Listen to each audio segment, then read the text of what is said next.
Welcome everyone to today's session in the Istanbul Architecture Festival. Today we are with some valuable guests, and we will be focusing on some, interesting topics revolving around the architecture scene. So let me introduce myself first. I am Onur Atay. I'm an architect and also currently working as a program manager in the innovation sector. Today I am with my colleague Bihter. I will give the wheel to her to introduce herself now. Bihter. Hi to everyone. I'm an architect from Istanbul who working on ephemeral structures and going together with different group of people. And now we will talk with some of them in our panel. So we will start with the short introductions actually. So I will give the stage to first to Architecture for All. We have Mina from Architecture for All. So Mina, we would like to know you and your organization shortly as a beginning. Over to you. Hi, thank you. I'm Mina. I'm an architect and eco-builder and also a master's student. My research about an ecological building material, and mostly I work in construction site of the organization projects. So I can explain what we do maybe. Herkes için Mimarlık Derneği, Architecture for All Association is a platform where students, volunteers, and professionals can come together and bring social problems encountered in the country and the world in a creative way to the agenda and raise awareness about these problems and act to produce solutions from fields and architecture and design. In urban and rural areas, it wants to contribute the formation of an architecture field which works for and with society by encouraging participatory mechanisms that are lacking in the design, planning, and construction process of the projects. So, thank you, Mina. Here with Onur, Gigi, Tamara are here with us to present Tbilisi Architecture Biennial team.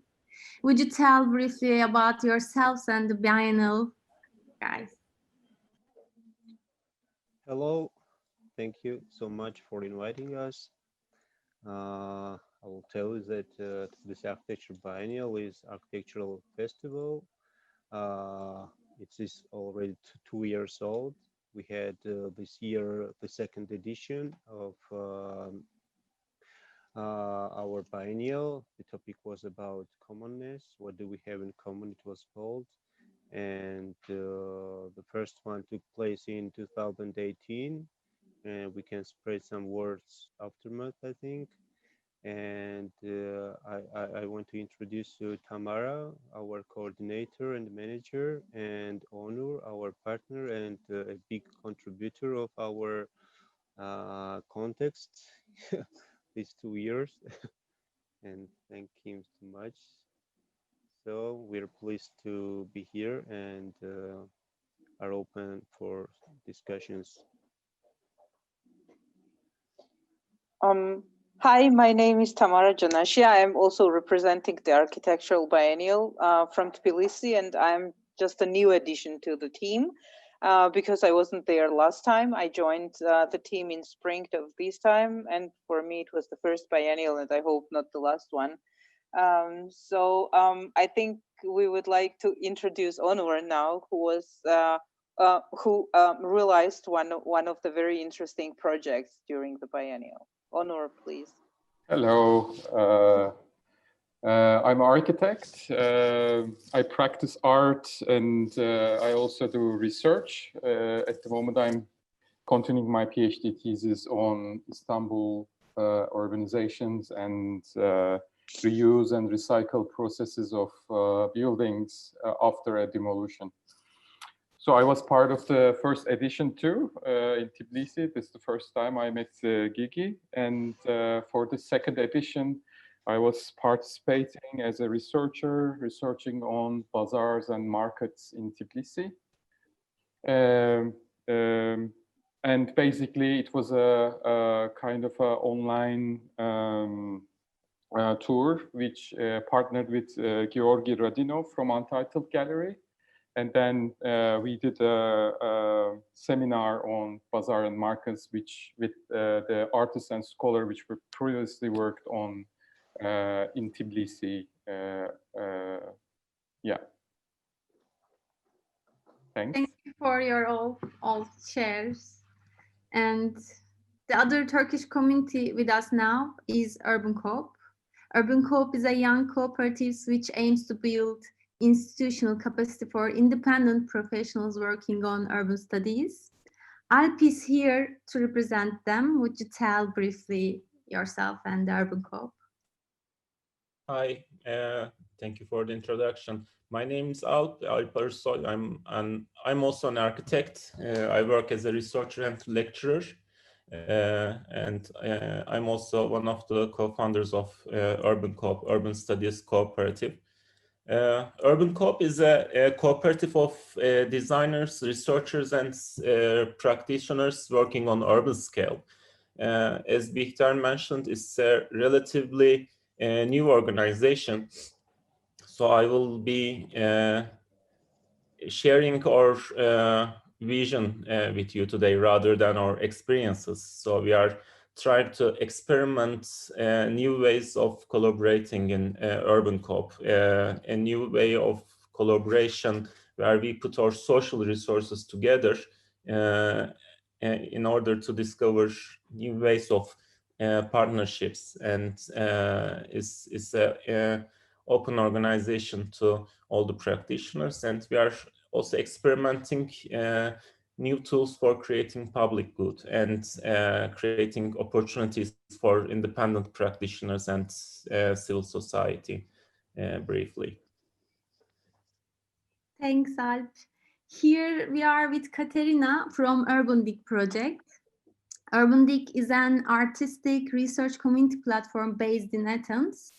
Would you tell about your own self and your work's philosophy and the methodology briefly, Katerina? Hello. Hello to all. Thank you very much for inviting us. It's a pleasure to be here. So I'm Katerina. I have an educational background in civil engineering, urban and regional planning and acting. And the last 4.5 years, I'm part of Urban Dig project, where I'm involved in designing and implementing cultural and community projects in urban space. And I have also worked as a performer in public space as well. Well, as Bihter already said, Urban Dig project is a community research and artistic platform that works in urban space. It started mostly as a theater group in 2004, working as a group that worked outside theater and doing site-specific performances. But since 2013, actually the scale of Urban Dig changed, and we started working in neighborhoods, one or more than one at the same time. So there was a need for all these activities before doing a performance there. Thanks you're joining us. And this is not last, but our other international team is Todoparla Praxis. Diego and Lucas are presenting together them. Todoparla Praxis is a collective of architects, artists, and sociologists from Madrid. Sorry. Would you tell about yourself, Diego and Lucas? Hi, Bihter and Onur. Thank you very much for the invitation. It's a pleasure for me to meet you again. And we are all for the praxis, todo por la praxis. Lucas explained you everything about our college.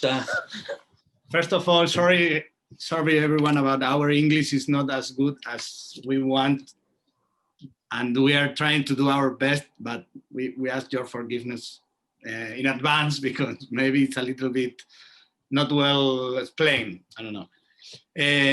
Our collective, as Peter has said, is formed by architects, artists, and sociologists, and we work in collaborative processes of urban co-production and dynamization of communities. We work with communities who want to transform their habitat, and they want to make a bottom-up practice, bottom-up build, design and thinking, building management of the city. No, they want they reclaim their right to the city, and we are there to work with them to try to provide technical solutions or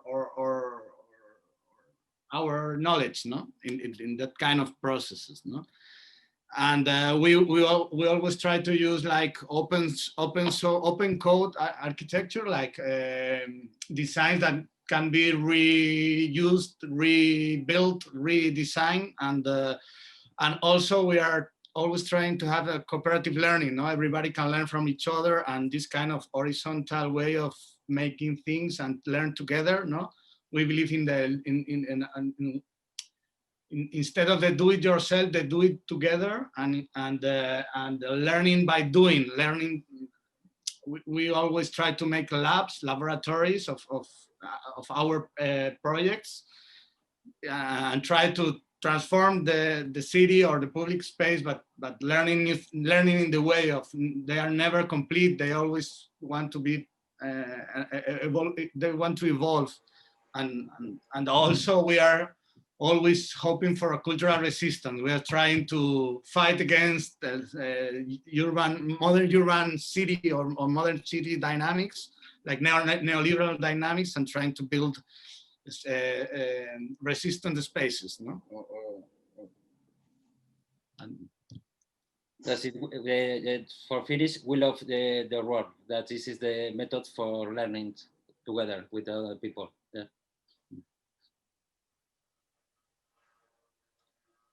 Thanks, guys. It's a pleasure to having you here. And thanks, everyone, for these short introductions of your organizations and yourselves as well. I mean, to initially start on the reason that why we are today, why we are here today all together. So, I mean, with Peter, we have some tangible experience in, in this placemaking methodology so far, and we have collaborated in some of the projects that also hosted some of the visitors here, some of the guests here today in the program. So at this point, it's a really good reunion also for us, to be honest. So thank you for joining, and thank you for being here once again. So I will be going through the actual questions per organization that we can elaborate our dialogue here. But before starting that, I would like to underline some of the things that I mean we are kind of we kind of agree all together on, I guess. And what it is I mean, the architecture has been changing its form, its methodologies, its tools, its targets, and its actors. I mean, it has been, it's been, it's ongoing, like, since 20 years, I would say, since, beginning of the Y2K with the new millennium, I would say. And depending on these new experiences, I mean, as an architect and as a program manager in the sector, I can say that, we have been encountering with really original, really out of context, cutting edge samples and examples that people are trying to build and bring to the stage, bring to the table.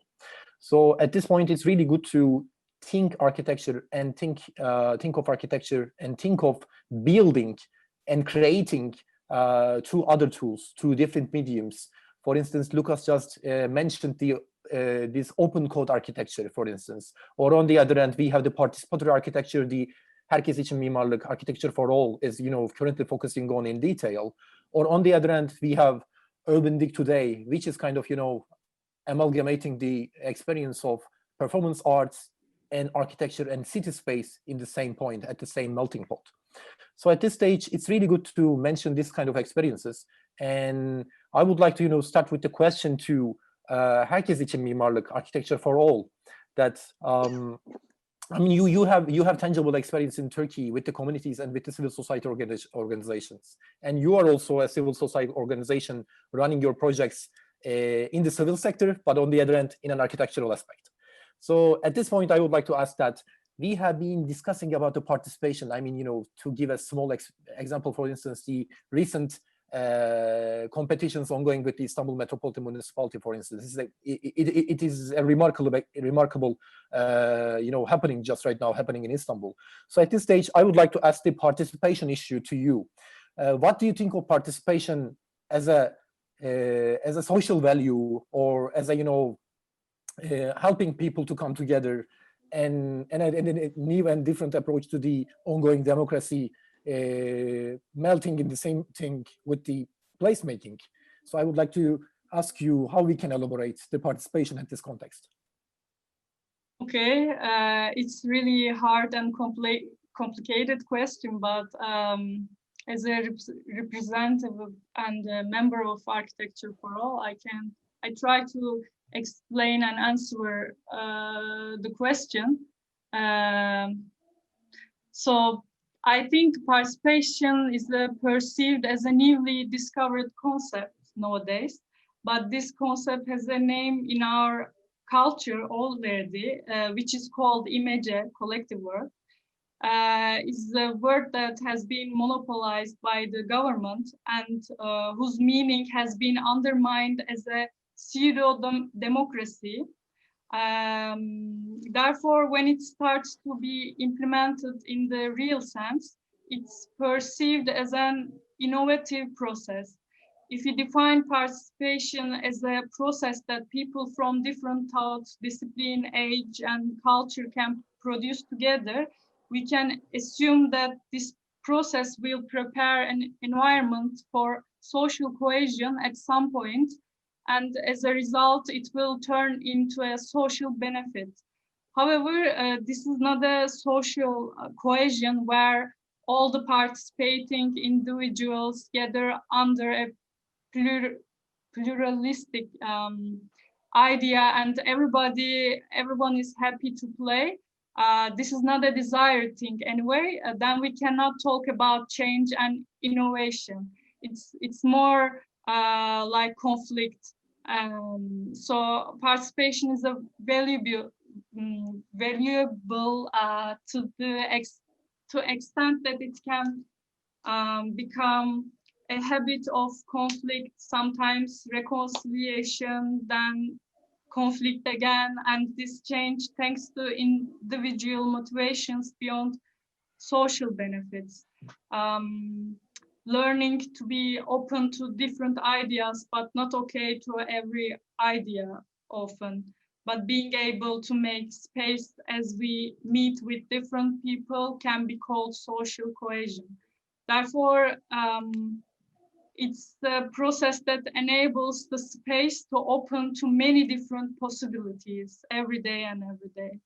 So if I can talk about a few projects I have experience with Architecture for All, maybe I can explain my thoughts on this issue better.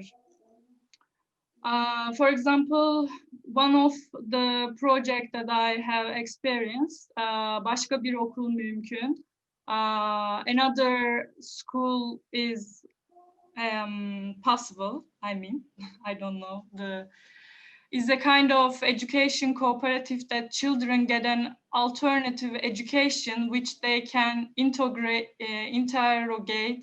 the knowledge they have learned from school, and they have an opportunity to practice it, mostly outside. So we have a collaboration with them, designing and building a playground and many spaces for different activities in the school garden in Ankara.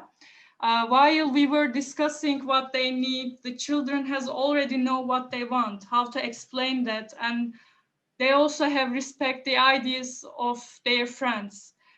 So this habit comes from this alternative education system, and also because of their parents' perspectives of the collaboration idea. So this atmosphere made the space is open to many possibilities, and everybody got involved the process naturally, organically, especially the children. On the other hand, for me, the open classroom and kitchen garden project in Harran, where is in the southeast of Turkey, was very different. Children always are more open to get involved in a project, in a participation. But in conservative societies, people couldn't get involved in a participation process easily as is expected. Not only they are not used to it, but also they are used to see an authority, mostly patriarchal one, who has already decided everything for them. For example, when we were there, adults, especially women, came to construction area once or twice.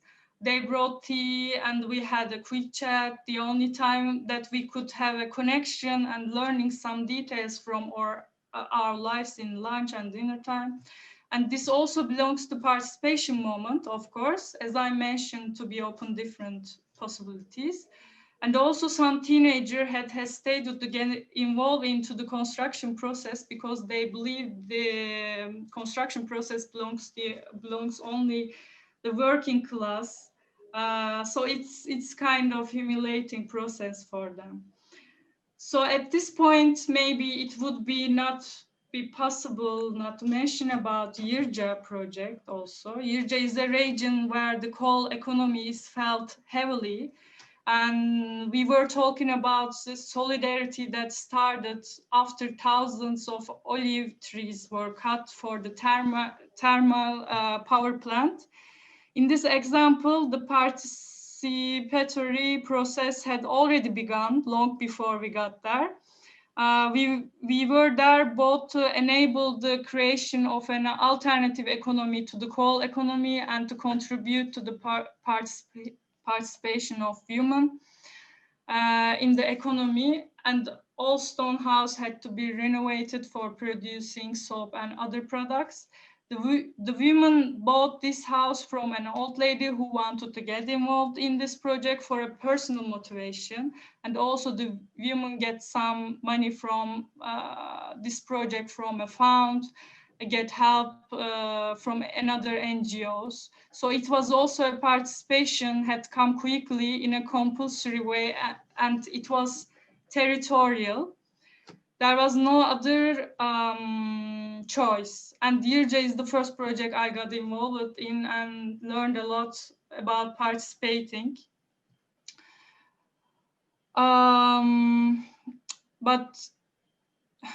maybe if I talk about now about Taksim project, I think it's a pseudo democracy that maybe it's okay, but I don't feel that I really participate in this project, or I have to choose one of 3 results that's not sweet at all for me.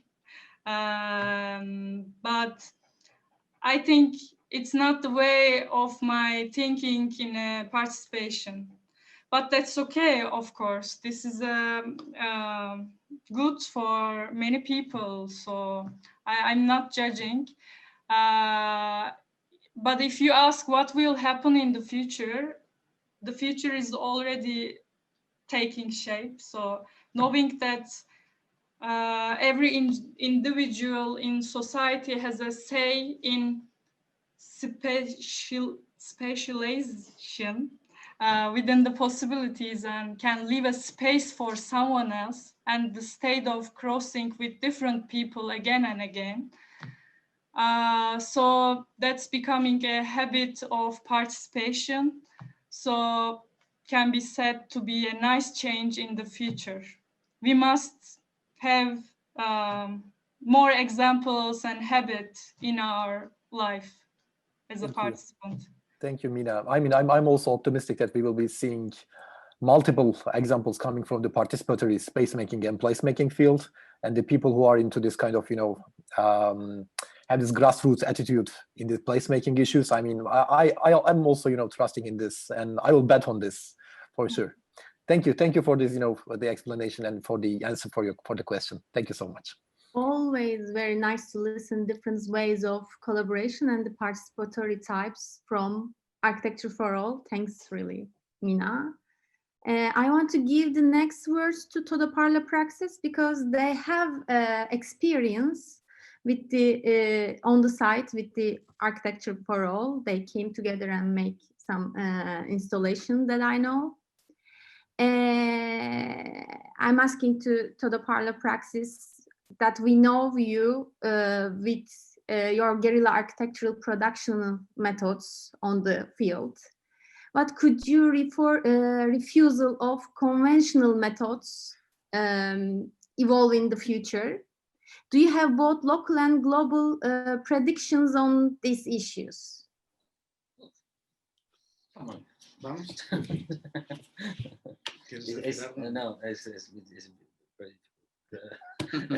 It's a really difficult question to ask us. But we try.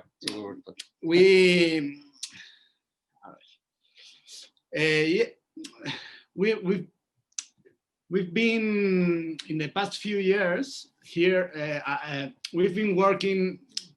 We started a long time ago with this kind of architectural production that in the last years, at least here in our country, it has like a boom moment. No, suddenly it became like I don't want to say fashion, but a kind of everyone mainstream in some way. That wasn't a good thing, no, because it generalized in many places, in many office practice, in many and also in the institutional.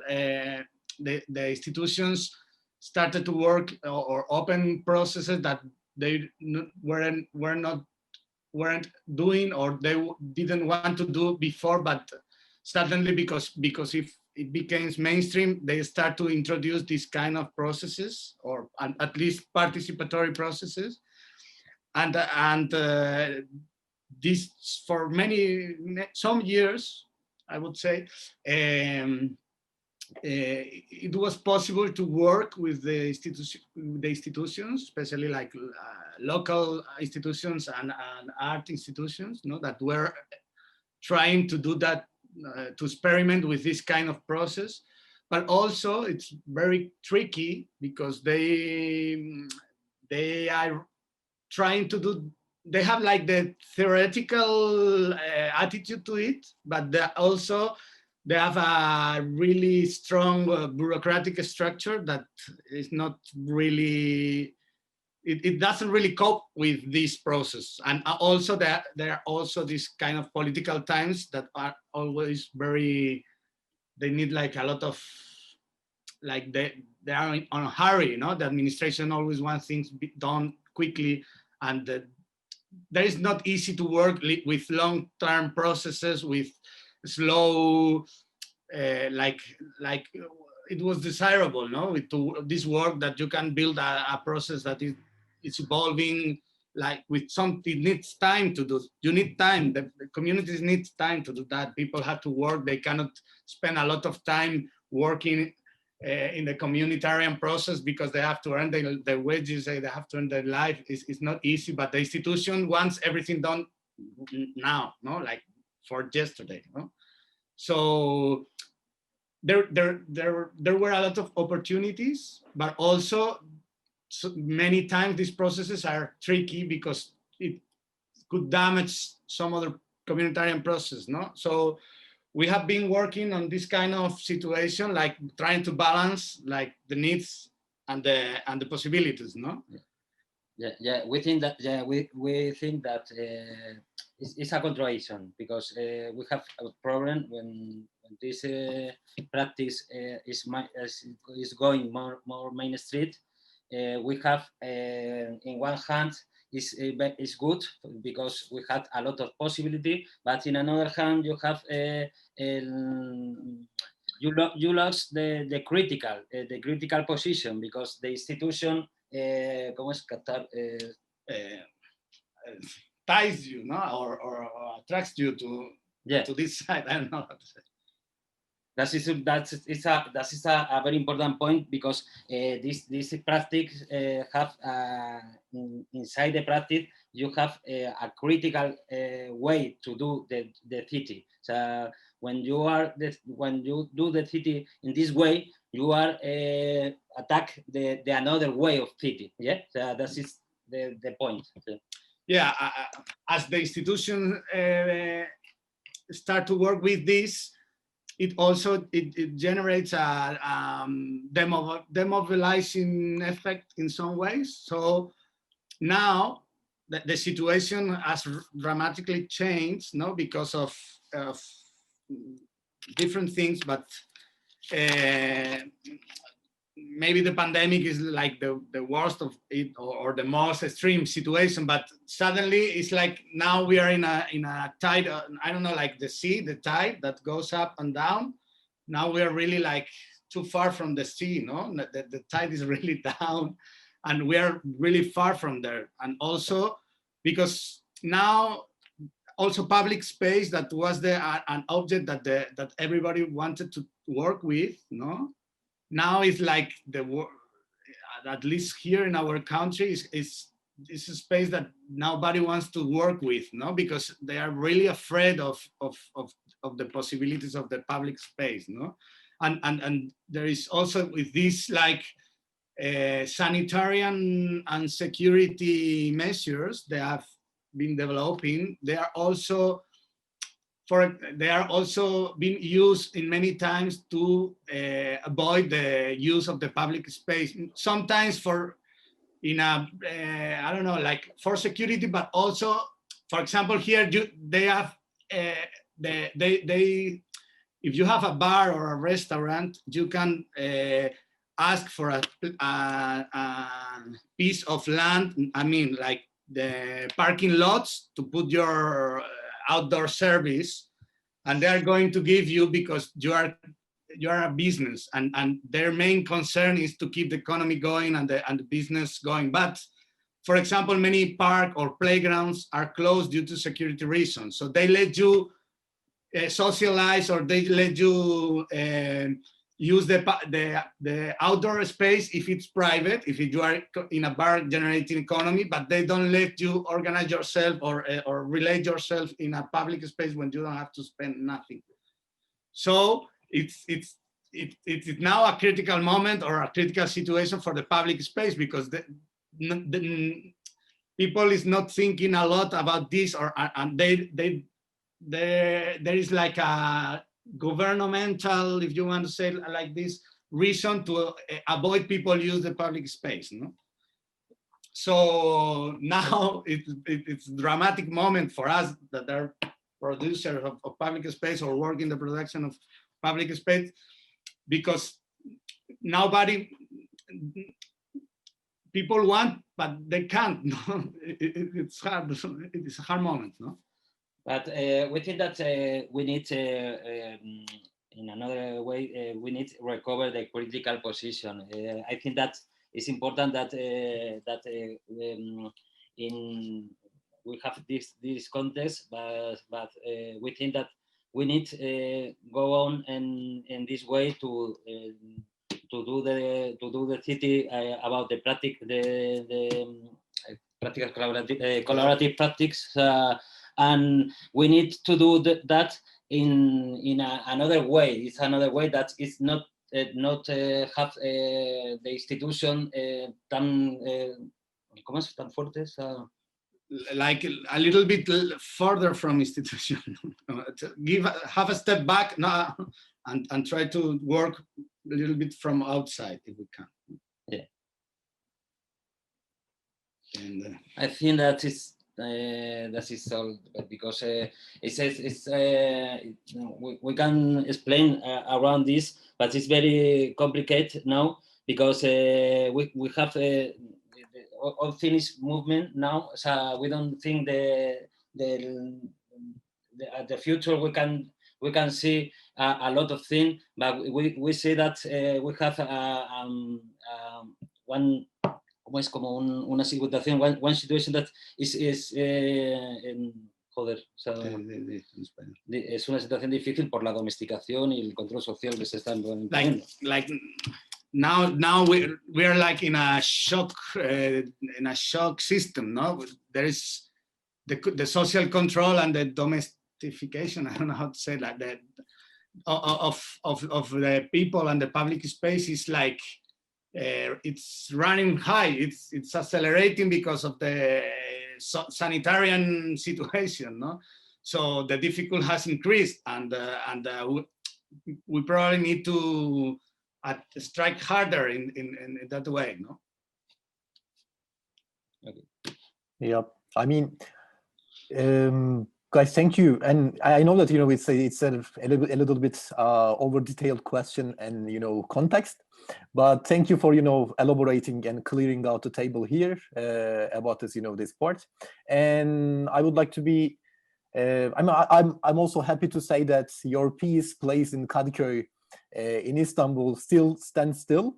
And it's, you know, there is no damage or something going around that. And I mean, you know, with some of the collectives in Istanbul, there is already an idea of, you know, refurbishing, not refurbishing, but, you know, a little bit repairing for the whole setting coming soon. Let's see. We were, you know, in dialogue with the municipality so far. So I just wanted to update you on this also.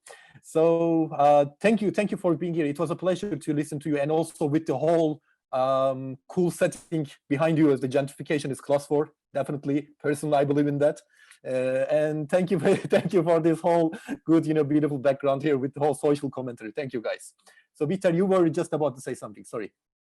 Not important, but Lucas said that boom moment happened, and the collaborativity talking a lot. Yes, it's reached to Turkey too. Now institutions are talking about this moment, and they are adding to their self.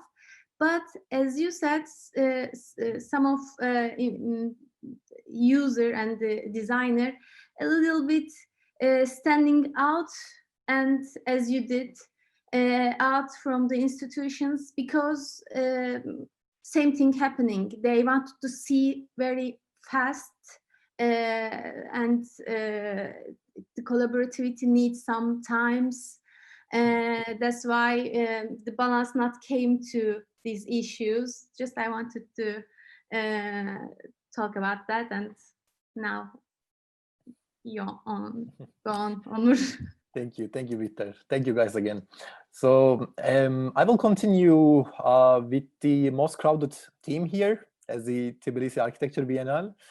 We have Tamara, Gigi, and Onur. And I would like to ask them that, I mean, these architecture festivals that we are also in one of them, these architecture festivals, these design biennales, and those kind of, you know, activities, attractions, these are growing pretty big.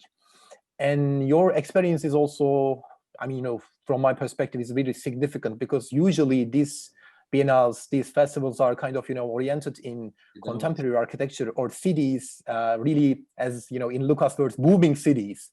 And from this aspect, I would like to ask you that, how was the experience to run an, I mean, it's related to contemporary issues in one hand, but how was the experience of running a architecture biennale in a post Iron Curtain city? I don't know whether, if, you know, this word is the right one, but as a, you know, post-socialist city, I would say, how was the experience? I know that, you know, there will be some, you know, different repercussions related to that. So I would like to listen to you all on this aspect. Thank you. Over to you. Hello. Thank you for inviting us. And I would admit that biennial, our Bileşik Architecture Biennial aims to rethink somehow, as you said, this post-Soviet transformative period and this post-Iron Curtain period, and to study how these changes are reflected on urban environment. And so on previous biennial on this on this year's topic, we were focused on this kind of effects of post-Soviet period, and the first biennial was focused on informal architecture, because Tbilisi is very interesting in this field, and this topic was very interesting to discuss in our context. Then afterwards, on 2020, we decided to do about commonness, about commoning. What do we have in common? What the name of this year's biennial, and where this was proposing to take a close notion about commonness in our increasingly individualized and fragmented societies, and which was after this collapse of the Soviet Union. And during this process of our research and investigation of this topic, it appeared to happen COVID-19 period, and we had to do something to change context or something, or for example to cancel. But we thought that this process about this pandemic process somehow provoked us to enrich our topic and not to cancel, and to use this simultaneously changing processes to somehow use it for our topic. And we decided to change all the context and to go with the digital way, and we decided to construct a digital online portal. Like we constructed this digital tower, if you have already attended. And in this online tower, in this building,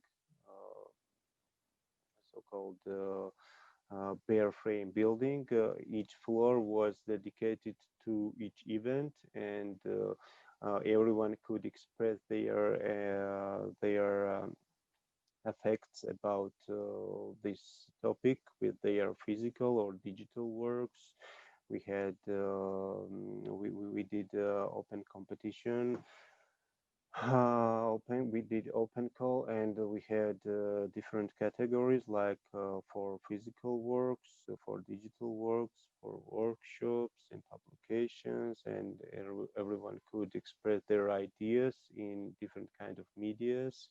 And for example, if someone wanted to construct something anywhere, they had to transfer and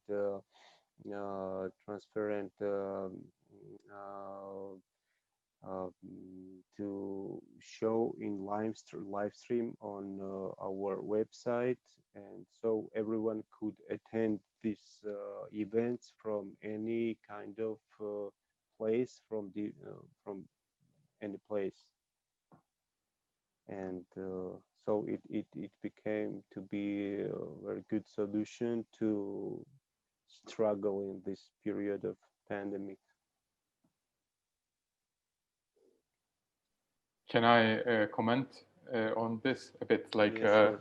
As a researcher, like participating in the first and the second this biennial, it's for me the most important thing is the transition of Georgia in terms of like adjusting to this neoliberal dynamics. And I think like it's really fast in Georgia context. And at first, the theme was informality, and the second was the urban common. I mean, what do we have in common and commoning practices? And regionally, like Turkey went through a different kind of modernization of like all this political and urban change. And Georgia is like kind of a really, really young democracy, let's say, after the Soviet Union, and right now it's like really fastly adjusting to urban dynamics.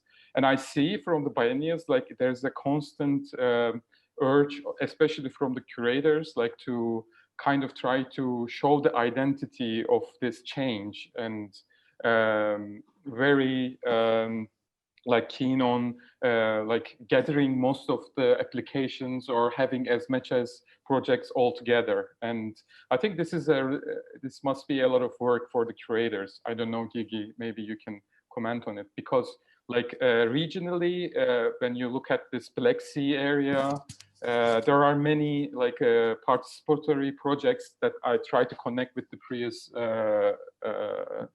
question. There's like a lot of practices, local practices, and this kind of events kind of gathers this practices all together. In terms of like this year, there was a big open call in the Tbilisi Biennial, and also with the digitalization of the biennial, there were more chances of like this localities could be able to represent themselves through the biennial. And there were a lot of events like that you can follow. There's also like this also this kind of biennials or festival are kind of like a kind of also aims to kind of how can I say trying to become a kind of a trademark, or like to compete with globalization. There's a kind of a pitfall in that too, because it's quite really competitive also among the cities when you think about the urbanization processes, and it's very hard to balance it. But the themes and the perspective of the curators and like people who participate, I think it's very important to show how this contrast could be balanced out and be a voice to local participatory projects and history of the places and like the common places, I think.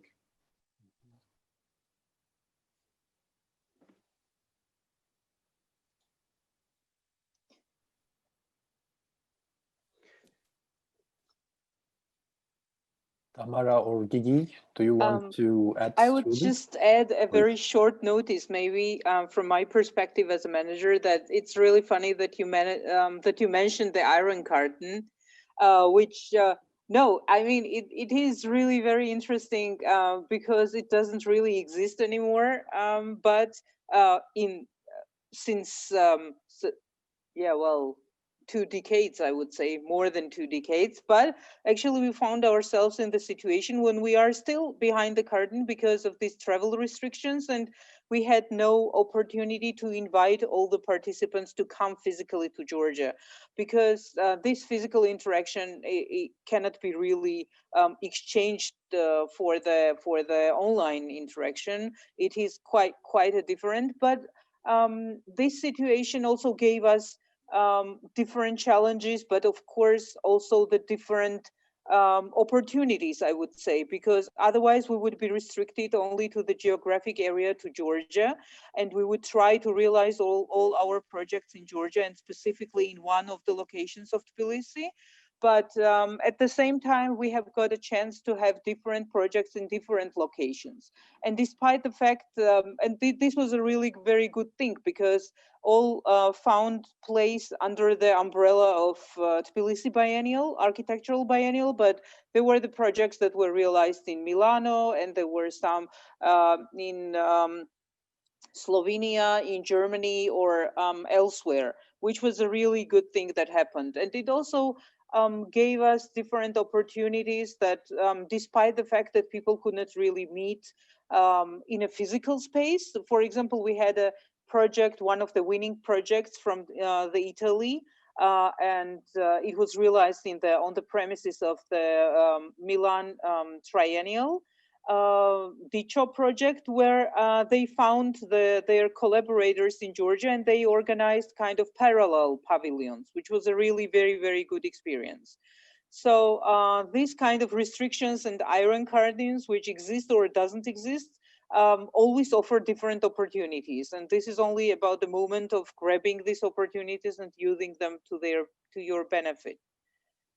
Yeah, so Gigi is showing now our structure, where we housed all, I think there were 74 stories, and all the projects were housed in there. Yeah, so this is prototype of digital prototype of the so-called building I mentioned, and each floor is occupied by different kind of events, and you can just click and attend this event, like view the project, what it was about. And during biennial, everything was online, like you could attend the streaming online, right? And so now for this next 2 years, it will be archived on this website, everything, and you can attend it anytime. It's not so necessary.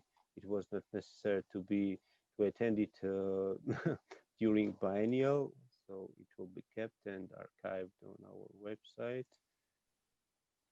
So it became like a very attractive and interactive object, this building, as a digital venue, somehow to survive in this pandemic period.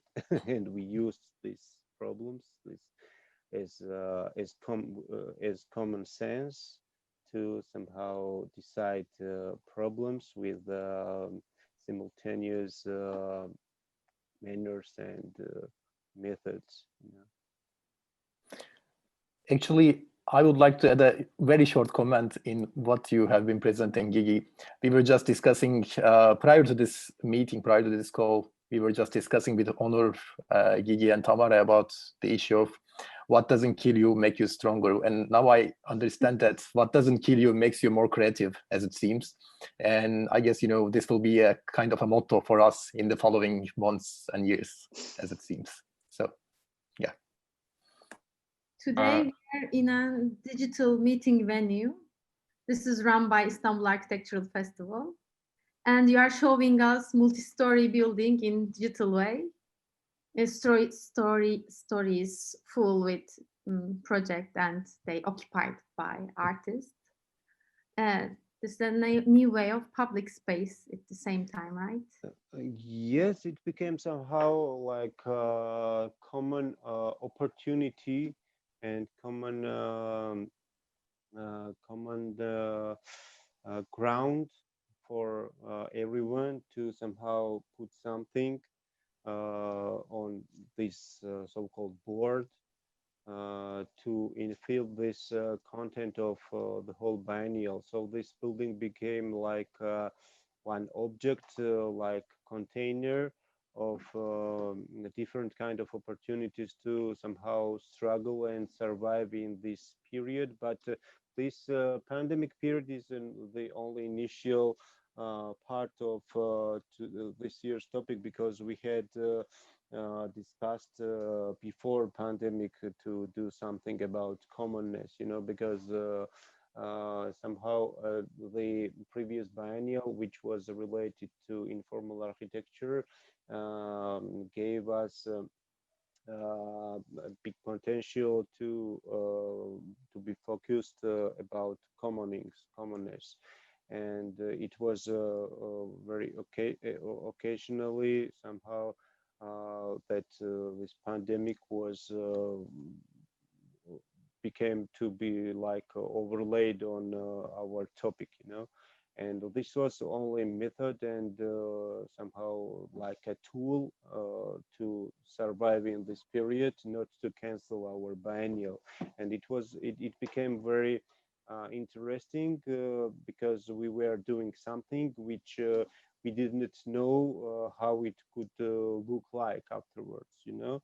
And it was it was first time for everyone, like for us, for web developers, for participants, for curators, and for everyone, you know. So it became like experimental study. It could work or it could not work, you know. But if it combined different kind of expressions like digital, physical, like it became very multimedia content, right? It became very interesting as we see now in these feedbacks, you know. Do we have time? Can I add a bit, or? Maybe on the second round we will talk freely, because I want to ask some questions to other groups. Each time when we are getting together online, always speech turned to pandemic affected our era, this era, even if we trying to look more general, because it affects a lot. I wanted to ask to Urban Dig their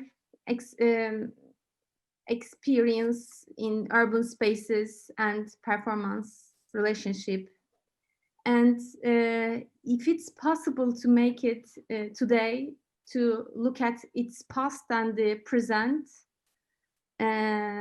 of open public spaces with these issues.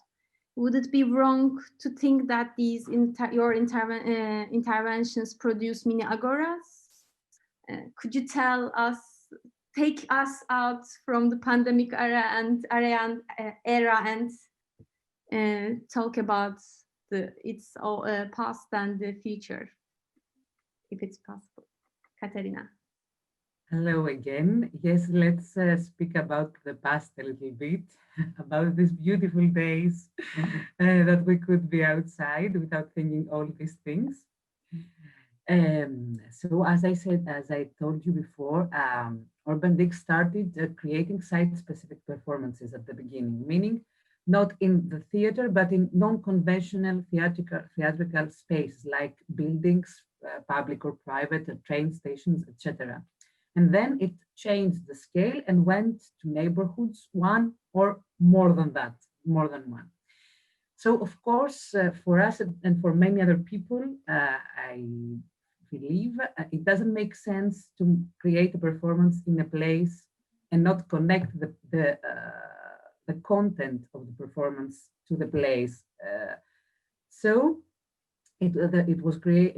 There was a big need for having a lot of activities, as I said before the performance, so that the community itself of the area would be involved in all this. So we could all together somehow create a performance of the place, for the place, at the place itself. So regarding the modern agoras, let's say, what I see is like we are having a kind of two stages. We have the stage before the performance and the performance itself. So if we perceive the modern agoras like spaces open for people to participate, to enter dialogues, to co-create. So for me, this is the stage that comes before the performance. And I will refer to two specific examples after that to make this more clear. And the performance itself seems to work more as a way to attract people in a place that they maybe do not visit, and to contribute to the reappropriation of public space in general as an idea, and the particular public space of the performance. And also it contributes to the change of perceptions, or to to get to know more things about an area, or to change perceptions about an area. So I would like to share a little bit of visual material because I would like to describe shortly two emblematic examples of our work that spend a lot of time at first stage.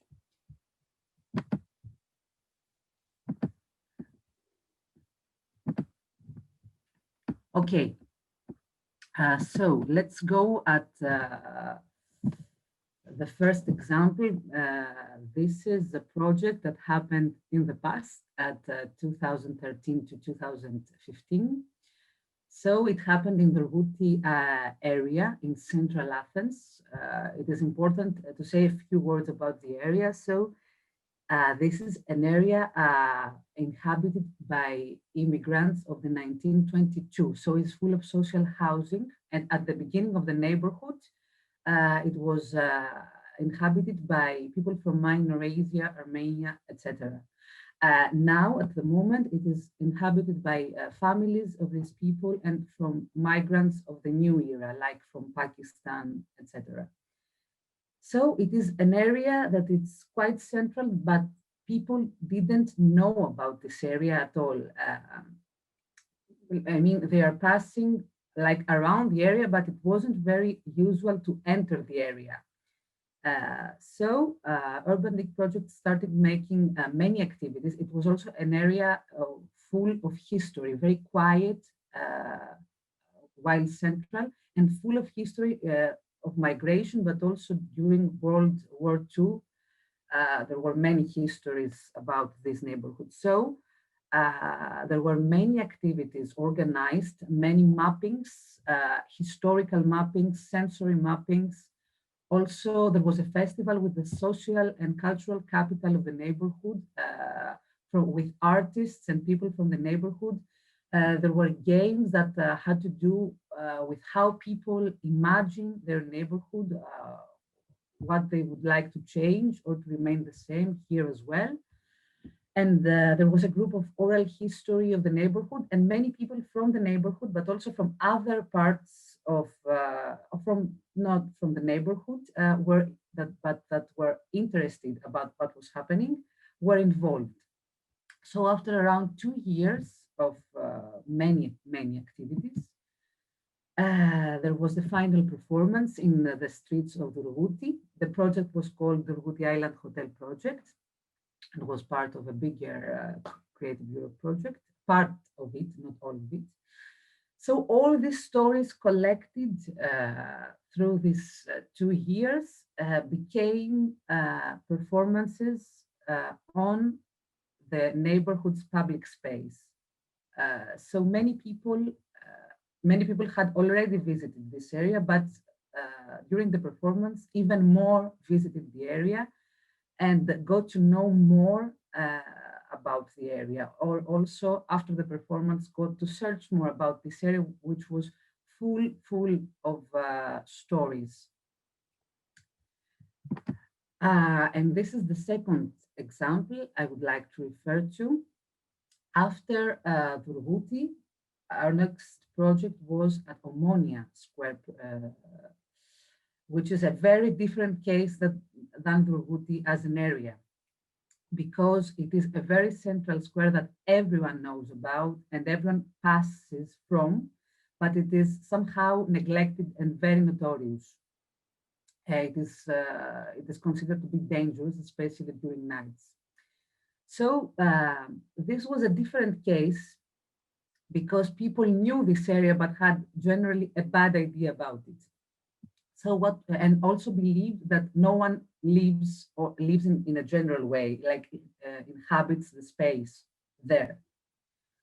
So we found out that there were actually many people inhabiting the space there, a lot of migrants who were spending the time on this central square, while most of the people, ourselves included, just passed by. And also many shop owners who were there for years, for decades. So here we did a different kind of activities. We mostly had to attract people there actually, and to create activities for the people that were already there. So we didn't do the same exactly as in Rgouti. We didn't do, for example, we didn't focus on history, but we tried to attract people there and to bring out what was happening there at the moment, so that it was not only a bad place, but there were also other things happening. So again, we had mapping activities, we have alternative tools around the shops, we had activities on the square, we made many interviews for people around to find out how they perceive this place. We did workshops for creating a digital app, and all of these activities, both in Durguti and Omonia, were open to anyone. So anyone could come and say, okay, I am very interested for, I don't know, maybe music in Omonia. So I would like to start an activity with music. And this was totally possible and open to anyone. So I think that it was created a lot of opportunities to discuss and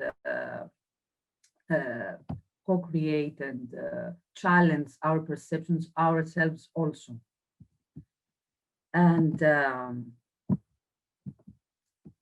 of course, we also had a performance there. As I said before, there maybe it was more difficult to attract people to come because everyone thought that, okay, what's going on in Omonia? Why should I go there? And in the end, there were several stories going on. Actually, the performance was bringing out what people of the area would like to happen in Omonia. How would they imagine Omonia to be?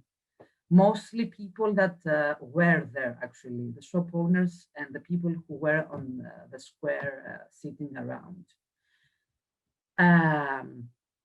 So at the end of the performance,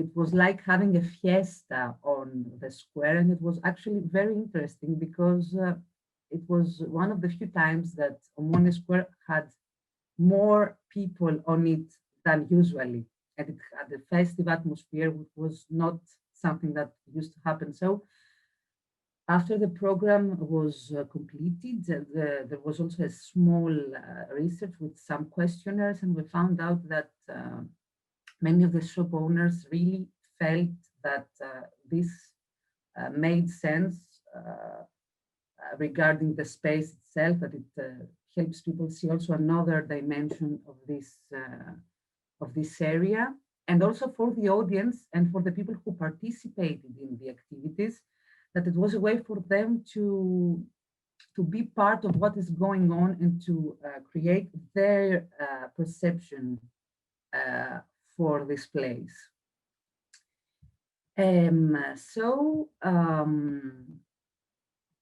Now let's come to the present, which is hard for everyone. Of course, we have done also many things after that, but I think that these were very emblematic. That's why I chose to talk to you about that. Now it's difficult for all. What we actually try to do to create these spaces is to use the digital sphere, as you also did before, but it's not that easy because it's better to be close to each other, and it's a very hard period for the arts as well, generally. But I would like to note down that what I see now here is that because now we have the second lockdown, and we can exit on our houses only through sending messages with specific codes for if we want to go to the doctor, if we want to go for to do some physical exercise, etc. So everything, all the bars and cafes are closed. So people have only public space to leave their houses. So it's really interesting to see that public space is, people are getting more and more familiar with that, out of need, of course. But this is something interesting for the future, I think, of this kind of things. And of course, the biggest subject in the discussion is, connecting to the pandemic, is how we want to live and if this model of big cities works for us. So a discussion about arts in public space and participation should also be connected with us, with it. I mean, having this as an issue, but also being part of all the changes we want to see. This is it from me. Thank you, Katerina. Thank you for the presentation and also linking the issues that we are, cycling around again and again in this context. Thank you so much. Thank you also being here with us. Actually, this will be a good slide, I guess, since Urban Coop is currently collaborating on a project with Urban Dig. I will give the stage to Alp from Urban Coop. And actually, I would like to ask, since the Urban Coop is recently established organization, a cooperative organization focusing on the urban issues, I would like to ask Alp that, since in Turkey we have the associations, we have the civil activities, we have the civil organizations, but what is the idea behind being a cooperative and having this kind of an organization focusing in the urban issues in that manner? Well, okay. When we were starting, you mentioned that we need a new understanding to the nature of design, right? So I think actually, like we think architecture is not about designing buildings anymore. It's about designing bridges between the different nodes of the society, because we all agree today that the space is changing, the understanding, the nature of space is changing, the space as an interface for interaction, and this interface is changing. Look at what we are doing right now, and like we have seen the venue of the Tbilisi Biennale. Look at that, and it's like, and now we also agree on abandoning the old tools of architecture. Like it's not about form, it's not just about, let's say, form and function and structure anymore. It's more about designing the interaction and designing the process. So it's more about, it's not about what we design, what is more to do with how we design it. So therefore, maybe in the future is not the future of star architects, let's say, but it's the future of how we make that organization and how we create the culture of solidarity. So from that starting point, I think there was this big empty gap in especially in Turkey. We saw a local problem, especially about participation, the way of understanding the participation, because participation is presented to us more about like a process of election, about choice, or about authority presenting something, and you need to have an opinion about that, and your opinion is listened or ignored, whatever. But this shouldn't be how civil participation working. We need different organizational tools, different ways of designing these bridges. Mina, in the beginning, from Herkes için Mimarlık, mentioned the Taksim project. I also agree that it was a great opportunity to have the public debate, but still it wasn't solidarity, right? It's a competition. It's a competition of actually intellectual resources competing with each other. So instead of that, how we can engage the civil society to the participation projects, the participation processes, to have the voice of civil society within policy making and within strategical decision making.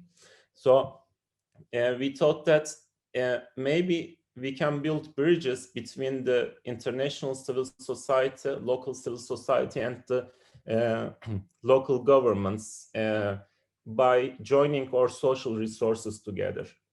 Within Urban Coop, we have the individuals having experience with the local government. We have governments. We have the individuals having contacts with the international organizations. We have individuals working within different NGOs. So when these individuals bring their social resources together, we manage to design these new bridges between the different participants of the civil society.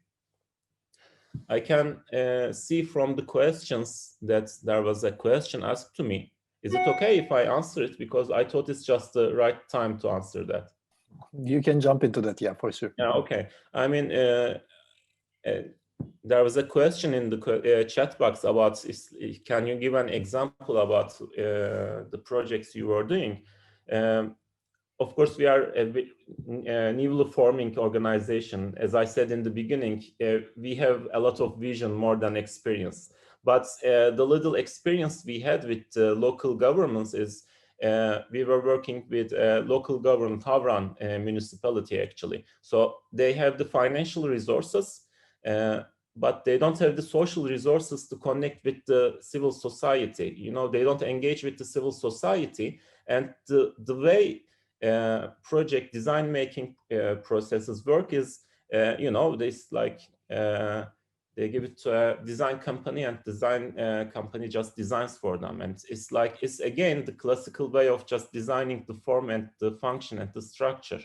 Instead, what we have tried to do is we draw a roadmap and we try to channel different civil actors, national civil actors to this process, and create an opportunity for these civil actors to work for the Havran municipality, and for Havran municipality to create opportunities for this civic entities, civic partners, creating a space for the cyclists, creating a space for NGOs working for education of children or rights of disabled. And they know better about the policies, urban policies the municipality has to take. So that was a very active kind of participation. So what we do is we try to create that bridge between all these partners by not designing a form, but designing a process where different actors can just coop in and work together with. And lastly, maybe I should also mention, we also need a new understanding for collaboration. You know, we all agree on the idea of collaboration, but we maybe actually also need new tools to understand what community is today and what collaboration is today, because the models that we follow do not necessarily work locally here in Turkey. I mean, in a local scale. So we need to make a new, we experiment actually. I mean, this is an ongoing experiment that we are going to share all together. We are experimenting how to rethink the idea of collaboration professionally, because as I say, there's the idea of competition between designers and practitioners it sounds really old right now, because this is not the idea of the future. Right now, it's like in a time of crisis, we don't compete with each other within competitions. It's like we try to find the way which is both beneficial for us as individuals and for good for the whole civil society and for public. So, and also we are living in an era where we are really individual, you know, it's like we are closing up, we just see only the people that we want to see, but we are also very connected, like in a global scale. It's incredibly connected. So there's this different balance between being an individual and working as an individual and being a piece of something. So this the model of cooperative, we thought it is really ideal to work within that. I mean, as an individual, I can put my social resources to this entity, and I can be a part of this network. It can be an umbrella organization where I share other individuals' social resources too.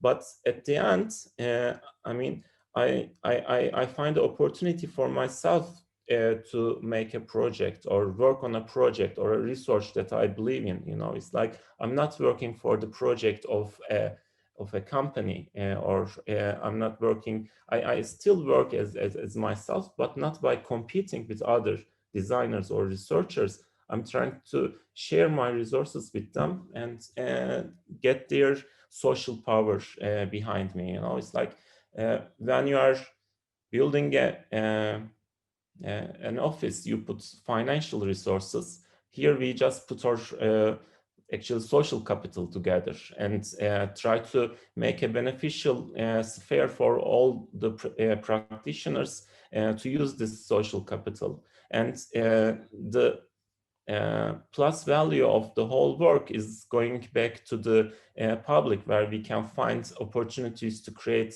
projects where we can finance ourselves, and for the design of that projects, again, find new designers and practitioners who can join their social capital with us.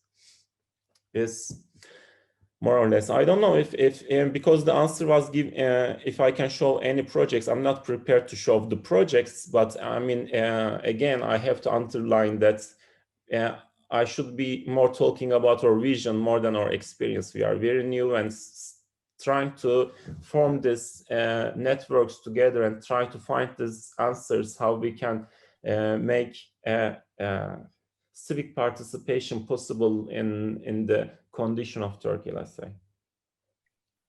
Thanks. Actually, I mean, as a former,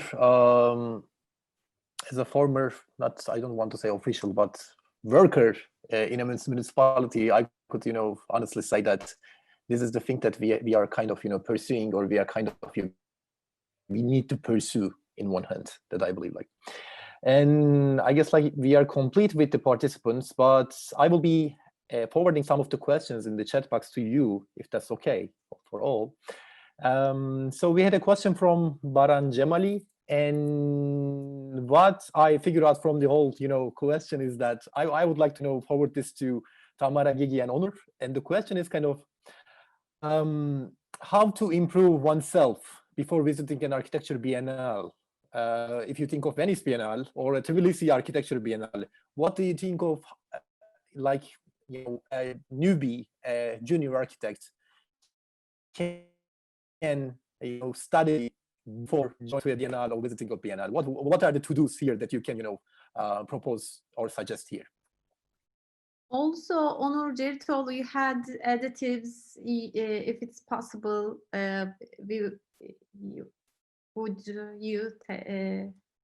would we take them now nearby the answer? Sure. Gigi, do you want to continue, or shall I comment on it at first, like the question? Gigi, you're muted, man. Sorry. It's okay right now, right? So I think for these 2 years, Onur had huge opportunities to be participant and contributor for our biennial. He would somehow share his experience to be like part of the project. And Onur, can you answer this question? I think it would be more relevant.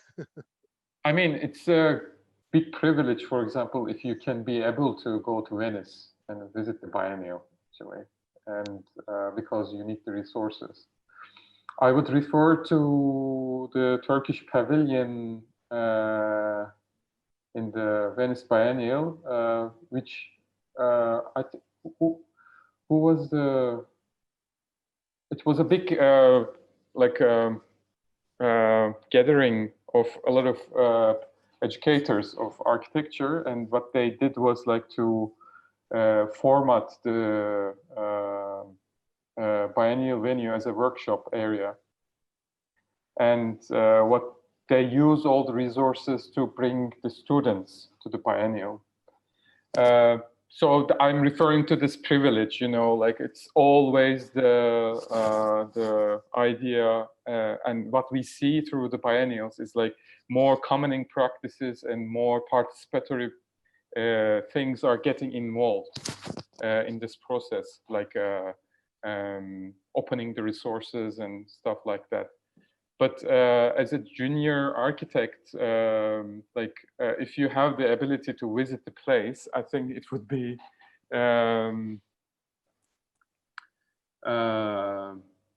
nice to follow up some open calls, because because of this trying to democratize these kind of events, all the organizations trying to open up this process by open calls, but unfortunately it becomes a selection procedure, like the competitions, let's say, because of the limits of the resources, and there's a quota for the participants, and it's quite tricky. But there are ways, and there will be more ways, I think, the direction of all of the biennials, I think.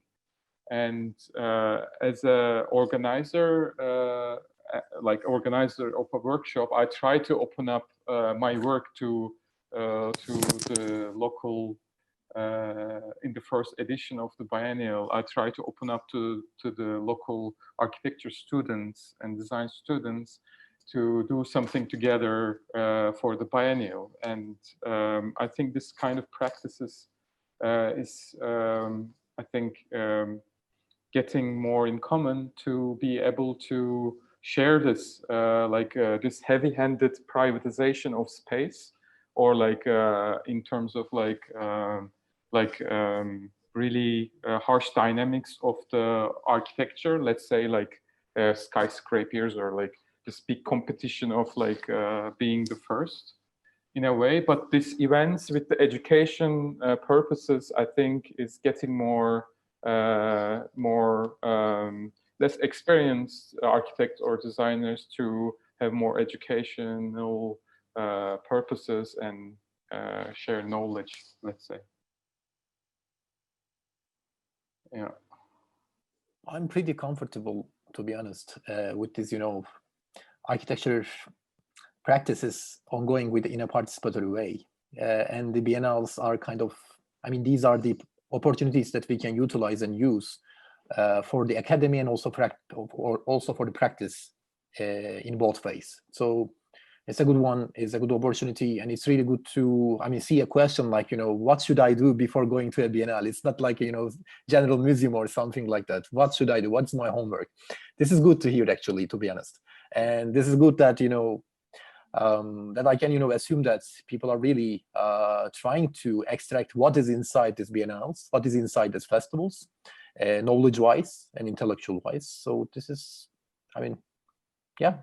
it's a good one, since we are talking around this, festivals and everything. So I will continue one other question, if that's okay for all.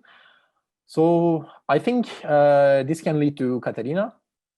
So during the lockdown, people were all around, making their own videos in the empty streets, or they having their own publication in a way, because no one was around, and we can use the public space as we want. And even the authority was kind of absent at those times, especially in the beginning of the pandemic. So what we can say, that the quantity of people, the amount, the population of people, can it affect the public values? If we can say that a village or a city or a town is pretty crowded or something like that, can we compare these public values with a low populated one? Or what are the things that we can look at here? I don't know whether this question is leading to you somewhere, but I want to ask it to you, since you're really into it. I think you're referring to what Yorgos Sahini says, because Yorgos is also the co-founder of our group, one of the two co-founders, and I think what he says is actually mostly an extra comment to what we were discussing before, how we can get creative during this period that we cannot have open access to public space. How can we remain creative? Yeah. I think, yes, of course, this could be an idea. For me, it's personally, for me, it's the other way around. Actually, for me, actually, I'm not currently in Athens, but as far as I know, at the moment, the public space in Athens is very crowded because all the other places are closed, so people have nowhere else to go. Mm-hmm. So this is actually mostly underlines the need for more public space, at least in our city. I guess in other cities as well. So personally, I would be curious maybe to find out how people coexist at the moment in public space. Do they become creative with each other? Do new relations arise? I mean, based also on creativity. Does this work in a stressful way? Because I mean, also in Athens, the pavements are very short. So if you want to walk, and there are many other people, it's really hard to do that in many areas. So I would really, I think I would pose these questions to people who live in big cities at the moment. If there is enough public space for them, if it's hard for them to be with many people at the same time, is this a way to become more creative by themselves, as George says, or with other people? How does this affect the relationships in another way than being in a bar? So, for example, in the area where I live, which is very dense, we have a big park that was very abandoned, and not many people were visiting it. And during the lockdown, it became the place to be. And people started doing many things there. So I think it's an issue that we can pose many questions regarding that and think of many things. As you also said before, like what doesn't kill us make us more creative. I hope this is the case here as well, for some people at least. I hope so as well. Thank you. Thank you, Katerina. Thank you so much. So since, as it looks, do we have any questions coming from the crowd? But since it says that we don't have, I would like to ask a question utilizing this opportunity to Lucas from Todopolo Praxis. So I actually, I mean, I have been, watching you for a long time, and I know that, your activities, your work, and your attitude and your approach to the, problems and your way of thinking around this. So what do you think of, do you have any new outcomes or new ideas out of the COVID-19 situation, out of the Corona situation that helped you? I mean, this catastrophe helped you to, find new ways or open new tracks for new possibilities or new projects. I wanted to ask about it because I know that you're really, using this kind of, social struggles during placemaking. So I would like to ask around this COVID-19 situation. Well, we were when the pandemic started, we were like, we have begun to work in the schools. No, we get involved with some schools that have this vision that we share, and it's really interesting to start with the children to be capable of self-organize themselves, and they wanted to start building some like autonomous spaces inside the schools, like in the courtyard mainly, but also spaces that can shape or can be can home, this kind of autonomous spaces for them.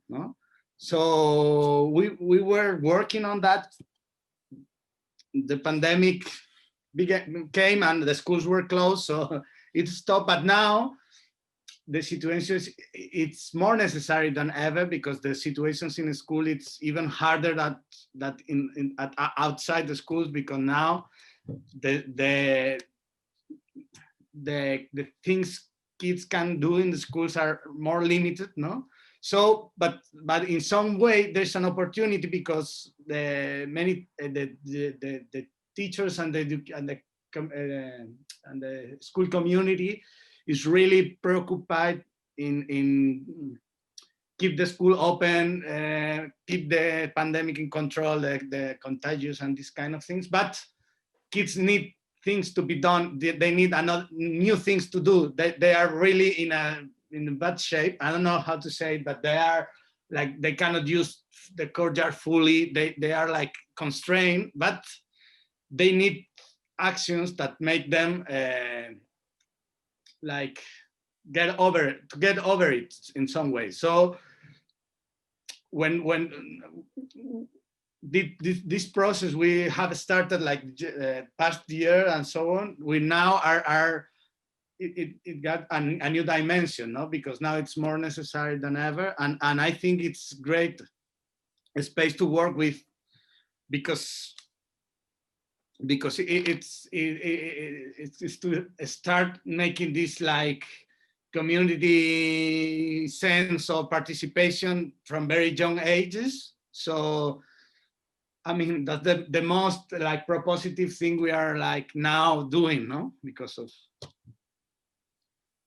Thank you so much. Thank you for the answer. Thank you very much. I have a question, not directly to someone else, but I'm putting the middle. We are talking a lot about participation, cooperation, and what do you feel, you all? That's because for our communities, we know in our structure well, that's why we are taking these tools to evolution, and we think that this is a good and productive tool, that's why we are using, or this is a lack of a thing of our structure, that's why we are talking a lot. I'm asking what you feel about that. Next. Well, I think participatory role is very important when you are doing research on something or someone. It's very useful to somehow involve them into your work. For example, in Onur's work, there was a huge participatory role on previous biennial and this biennial as well, because of this local community, the stakeholders, participants, architects, everyone were somehow boiling this work together. And when you are touching these spaces, which are somehow reflecting themselves, you have to somehow involve them, because otherwise it's becoming like a very not natural, you know.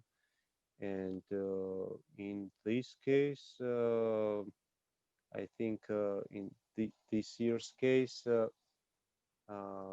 everyone was somehow participant in this kind of problems like pandemic. It united everyone and everything, you know. So we were in this same thing together.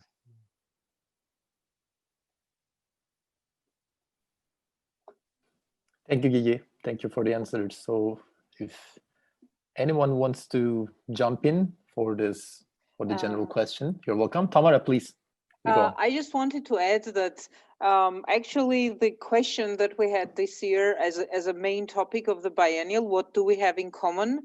This was really a very urgent one. At the beginning, we didn't really conceive it at that time. We thought about it long ago, like at the beginning of the year when the pandemic was not so spread, but at the end it became clear that this is a question that actually affects everyone. And so as we saw from our experience, it was no place for individualistic approach, I would say, because actually we all found ourselves in the same boat. And as Gigi already said, this was a very big experiment for us because we didn't know what would be the outcome. We came up with the idea of this structure. We wanted to create this website, but actually the ones who conceived the concept, the ones who were involved in the realizing, and also the ones who were to become the dwellers of this house, we were all in the same boat because it was not quite clear what will happen at the very end. And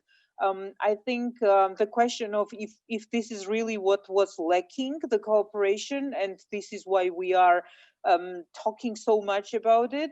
I think it is not only about talking, but also about doing, because, for example, our biennial would never be able to be realized if we didn't have so much cooperation with different people, because there were absolutely different categories and fields and sectors which were intersecting, and everyone was kind of contributing with their own know-how, so that we came up with the model how you can realize an idea which hasn't been realized before. So I think this was really a very good case of cooperation, without which nothing would be happening. Mm-hmm. And it was very participatory, also from the side of the organizers and from the side of the participants, because they didn't know how it will unfold, and they kind of subscribed to participate in this adventure, to take ownership of one of the floors and to do with it whatever they wanted to do. Mm-hmm.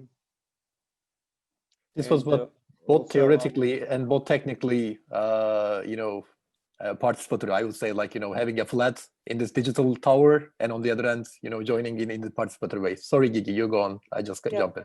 And I would admit that the design of our tower was representing Le Corbusier's structure, as it was a domino house, as it's like only bare frames of building, and you can sew everything. Everyone can sew and express themselves through this bare frame, like only column, only slab, only stair, and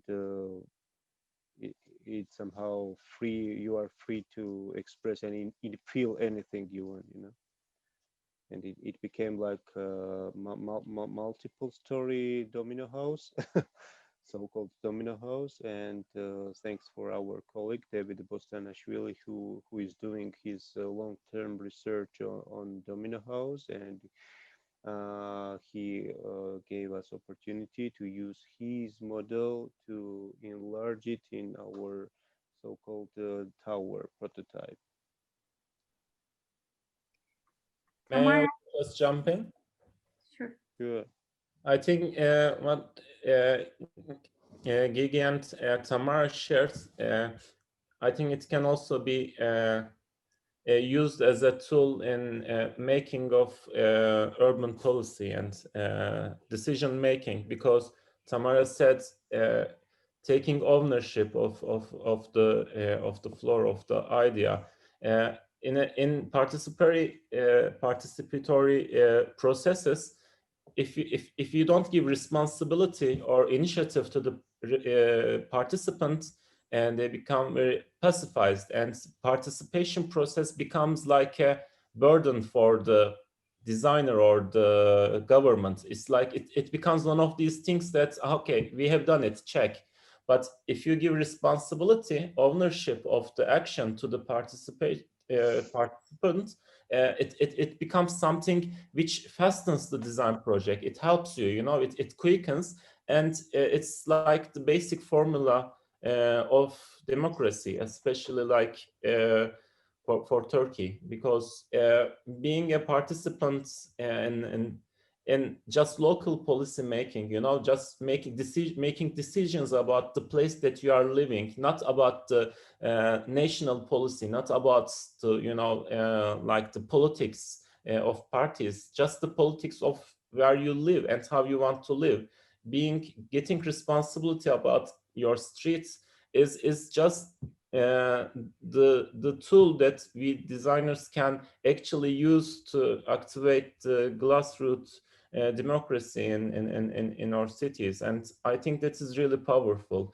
It shouldn't be like another thing to add to the list from the, I mean, in most of the case of local governments is like that. I think, and the experience of Herkes için Mimarlık was really precious for Turkey. Everyone, I was wondering, maybe can I ask a question, moderators? I'm sorry. I was wondering what would they think about this question that you previously asked. I think I missed the question. But I can explain that participation.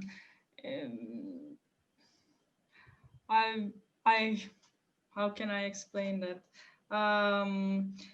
We used to learn about how to participate. I mean,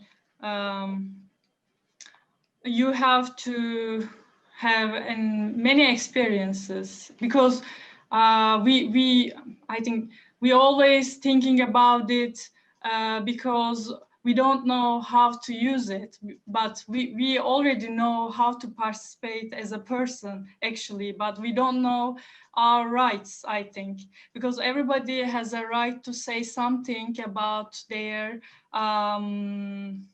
environment.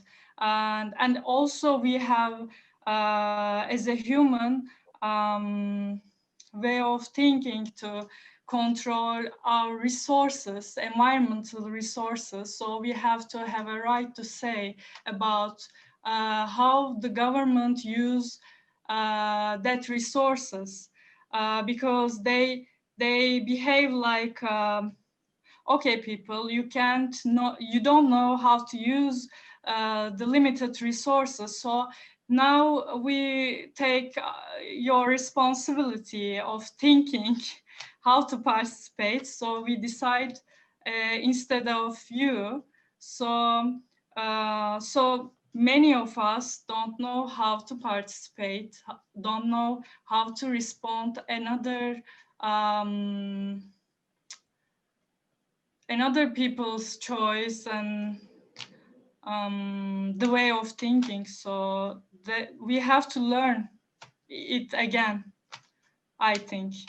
That's why I mentioned about image, it's collective work, but we have already know it in little places, local places, but now they try to take it from us, I think. So democracy is like this, works like this. We have to learn, use it. It's in a way working our muscles, working our democracy muscles, especially in the public space, and use them, you know, with the understanding of democracy and collective living. We definitely need, you know, I don't know whether, you know, we don't need any courses or something like that or lectures on this, but definitely we need organizations which will be easing the situation and linking us with the, I mean, with the ideals that Alp and Mina were, you know, summarizing. So if we don't have any words following to this, guys, I would like to thank you everyone here. I have a question. Please, Onur, bring it on. I have a question to Alp and Mina, since they are like practitioners of like kind of working with local municipalities and like being on the field as really actively. Could you elaborate on the shift, if there's a shift in Turkish context in terms of communication because of the local elections, the results, and how it's kind of like this taking over to like opposing thoughts, political views, let's say, and how is it for you to observe this in Turkish context?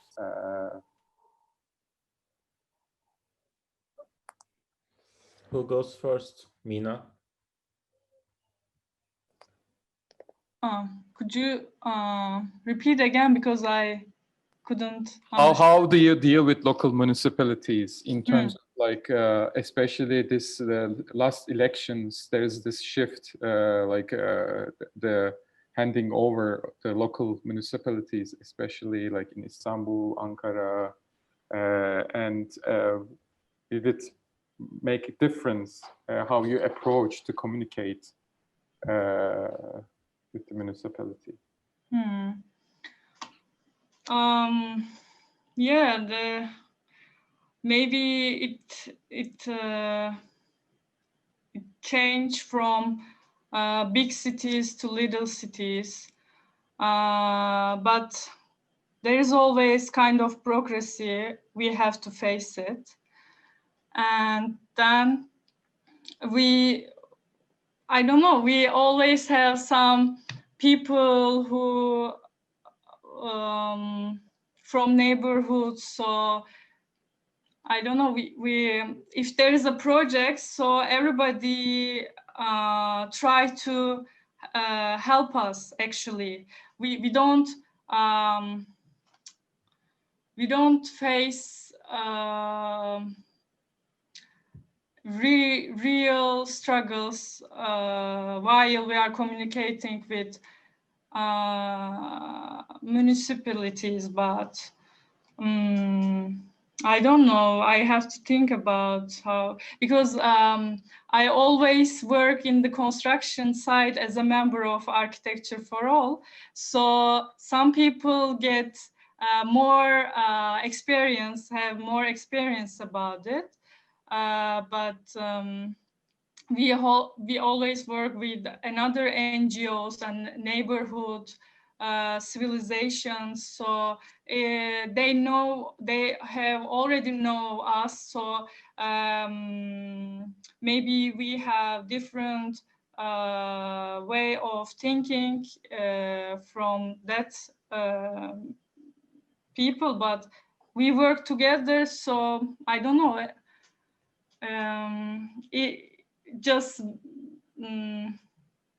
when we get together and we will discuss, we were discussing about that projects, and they try to help us always. I don't think I don't think we struggle so much while we communicate that as expected, actually. But there's always some bureaucracy to face it. I don't know if I explain it well, but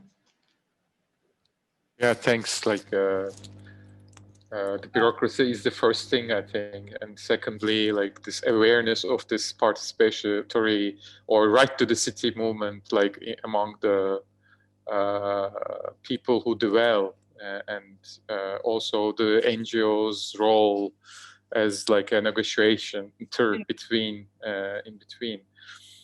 Well, but I think regarding to your question, I don't think there's a great shift. I mean, there's a shift about the politics that we see, like the popular nationwide politics, like the partisan politics. But from the grassroots, especially like outside of the metropolitan areas, like in Anatolia, I don't think there's a big grassroots shifts because there's still the culture of we elect a mayor and the mayor does the things for us. You know, it's like the active player is the mayor, and that is the basic shift that we are waiting for the active participation of the society. There is still the demands, is the municipality is the actor providing the needs of the demands, but it should just work the other way. So although it seems like there's this shift in the headlines, I don't think there's a very radical shift. Maybe like there's hope, maybe, let's say. I mean, it's important to have the debate, let's say. And maybe I can add something, because I now remember that what was happened in Harran in Urfa. So the government,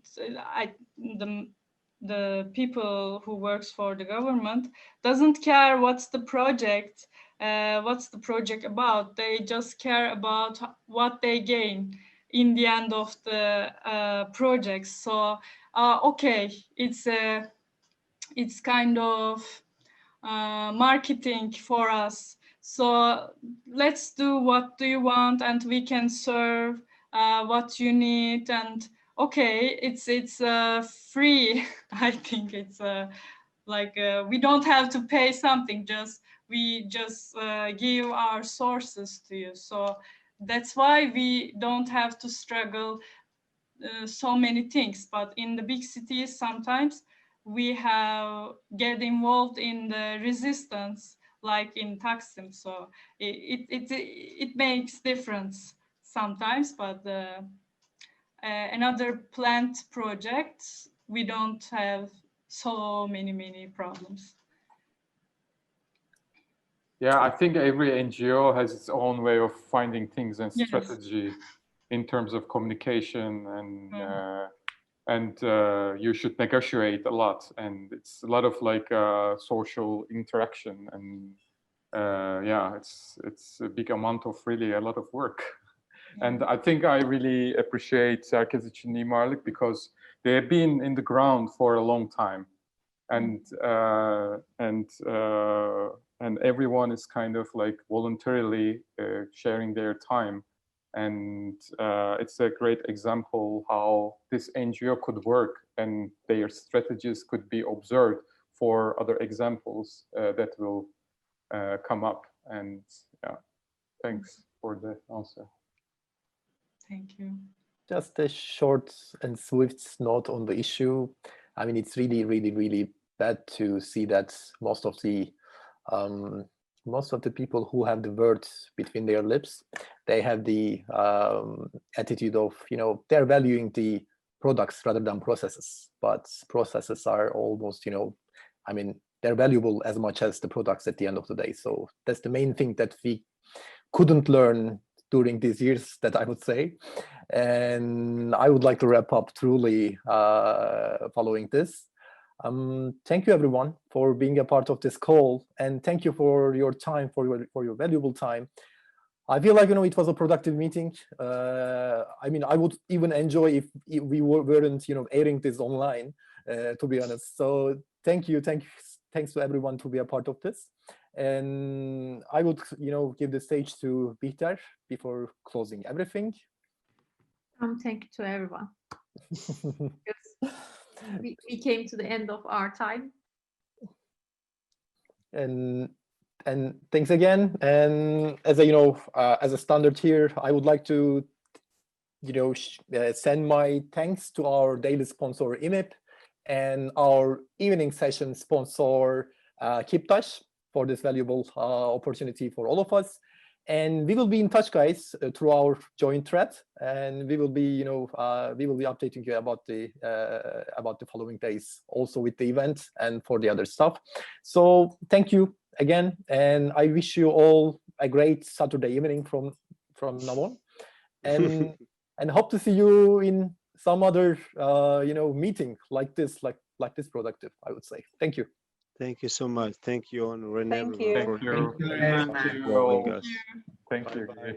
Ciao. Thanks a lot.